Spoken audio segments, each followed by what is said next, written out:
Anyway, some of you might have heard of me, and I tend to say things that are somewhat outrageous occasionally, or not outrageous, depending on your point of view. But this is a very controversial subject, and nobody in it has ever solved it.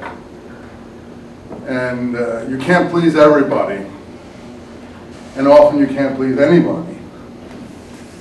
If you can't take things that are worrisome, difficult, not what you've normally heard, not necessarily faith confirming,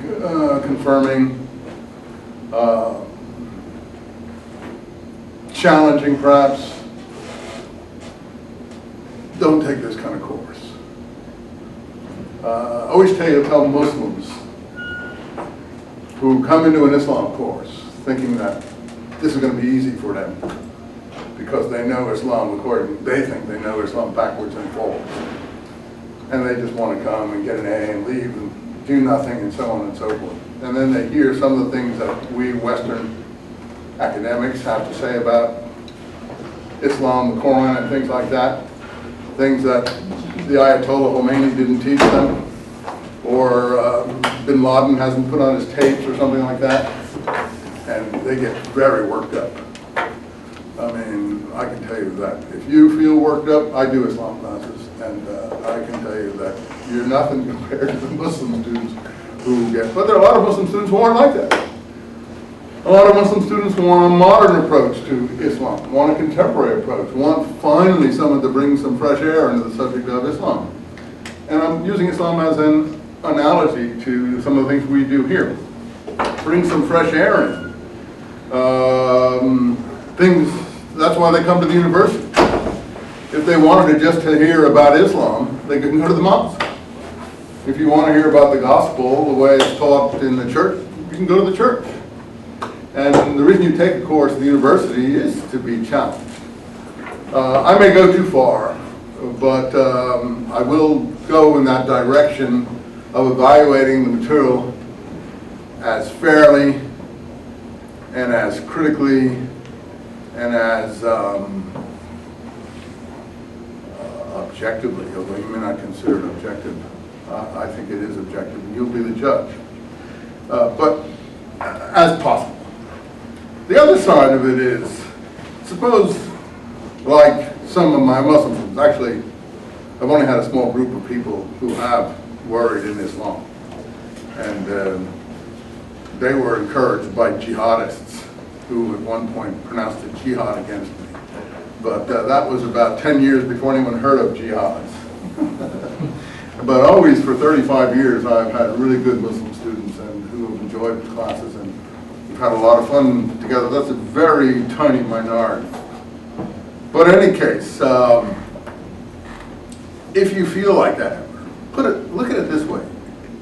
If people like me represent the enemy, in your view, because we don't take something whole, we try to evaluate it and weigh it and measure it and stuff like that, put it in its historical perspective and see how historical it actually is. After all, this is the historical Jesus. We're talking here about the historical Jesus, not the Jesus of faith, not the Jesus of literature, not the Jesus of, let's say, the proclamation of the early church, as someone like Bultmann would put it, the kerygma, as he would call it, not the Jesus that Paul proclaims, since he never met Jesus, never knew him, never saw him, and doesn't seem to know anything about him. How many have read the letters of Paul? Okay, if you're a faithful Christian, you should and would have.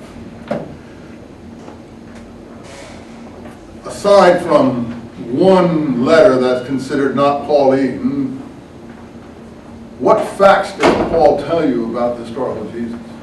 What does he know about this? I'm not talking about the proclamation he receives from his heavenly visions. What about the Jesus who walked on earth?